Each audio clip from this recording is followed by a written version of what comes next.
नमस्कार, मैं मुनीन शर्मा। आप सबका पर्दाफाश न्यूज़ में बहुत बहुत स्वागत है। आज बंगाल में बीजेपी ने अपना घोषणा पत्र जारी किया, तमाम लुभावनी बातें करी। उसमें क्या क्या प्रमुख है, हमारे साथ हैं अभिषेक पांडे जी। पांडे जी, बताइए कि उसमें क्या क्या ऐसी चीज़ें हैं जो महिलाओं को, बेरोजगारों को, वृद्धों को और खासकर बंगाल की सभ्यता से जुड़े हुए लोगों को क्या क्या उसमें बीजेपी ने कहा। देखिए, बिल्कुल पश्चिम बंगाल में भारतीय जनता पार्टी अपने एजेंडे को उसने सामने रखा है। चुनाव वहाँ पर होना है, उसको नाम दिया है भरोसे का पत्र।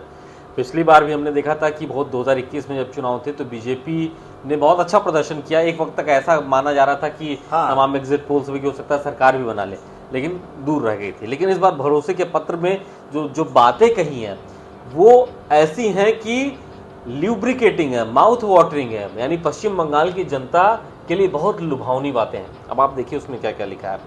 महिलाओं को 3,000 रुपया महीना प्रतिमाह, लेकिन किन महिलाओं को ये नहीं कहा, वो तो बाद में बताया जाएगा कि उसकी लाभार्थी कौन है। हर योजना में लाभार्थी बनाया जाता है, उनका एक विंडो होता है। युवा बेरोजगारों को 3,000 रुपये महीने की मदद। उत्तर प्रदेश में भी आप देखिए अखिलेश यादव इसी मुद्दे पे सरकार में आए थे। बेरोजगारी भत्ता 1,000 रुपया दिया था, आपको याद होगा, लाइन लगी रहती थी। 3,000 रुपये महीना। पहले 6 महीने में ही यूसीसी लागू कर देना। यूसीसी आप समझिए क्लियर पोलराइजेशन है। मुस्लिम आबादी वोट करती है ममता को, तो यूसीसी पे हिंदू आबादी किसको वोट करेगी?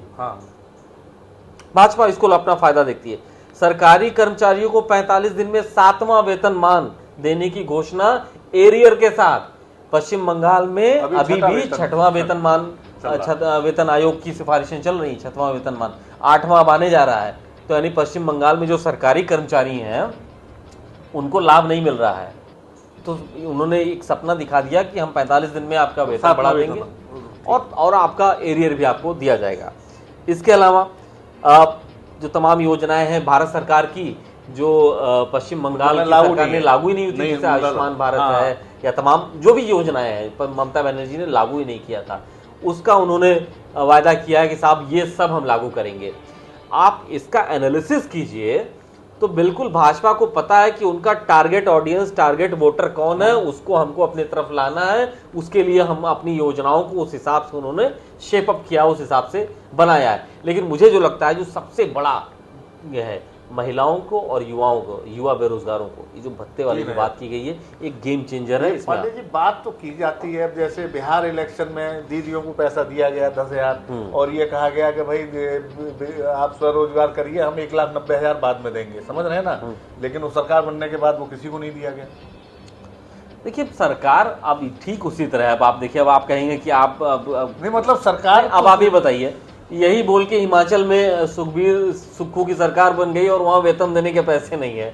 वहां भी तो 2,100 रुपये महीना देने की बात की गई। तो वायदा करने में पैसा थोड़ी लग रहा हो, तो देते समय पता चलेगा ना कि हमारे जेब कहाँ से देंगे। हाँ, कहाँ से देंगे। तो पहले तो सरकार बना लो, बाद में देखा जाएगा।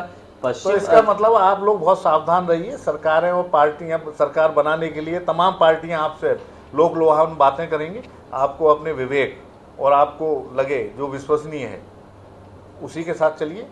यही जनता का काम होना चाहिए, क्योंकि ये नेता हैं, ये तो आज कुछ कह रहे हैं, कल कुछ कहेंगे। आज के लिए बस इतना ही। बहुत बहुत धन्यवाद। नमस्कार।